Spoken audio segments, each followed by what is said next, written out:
তুমি এতদিন কিভাবে পড়াশুনো করেছো আমি জানি না, তবে আজ থেকে আমি যেভাবে পড়াশুনো করতে বলবো সেভাবে টানা 30 দিন পড়বে।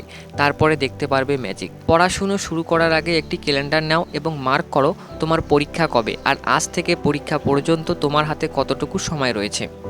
এবং বই খুলে দেখো যে তোমার সিলেবাস কতখানি রয়েছে।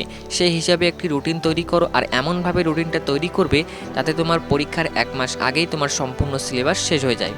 শুধু টিউশন আর বাড়ি করলে হবে না, পড়া একদমই জমিয়ে রাখবে না। প্রতিদিনের পড়া প্রতিদিন পড়বে, 7 দিন পর পর পুরনো পড়া রিভিশন করবে। তুমি যে সাবজেক্টটায় দুর্বল সেই সাবজেক্টটা ভালো করে পড়বে। যখন আমরা পড়াশুনো করি বা বই পড়ি তখন আমরা বুঝতে পারি যে এই পড়াটা হয়তো বা আমি ভুলে যাব, তাই সেই পড়াটা তোমাকে বারবার পড়তে হবে যাতে তুমি ভুলে না যাও।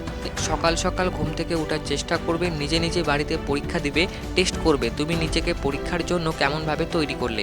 প্রতিদিন নিজেকে উন্নত করবে, আজকে 3 ঘন্টা পড়লে কালকে 5 ঘন্টা পড়বে, এমনটা নয় আজকে 5 ঘন্টা পড়লে কালকে 2 ঘন্টা পড়েই হাঁপিয়ে গেলে।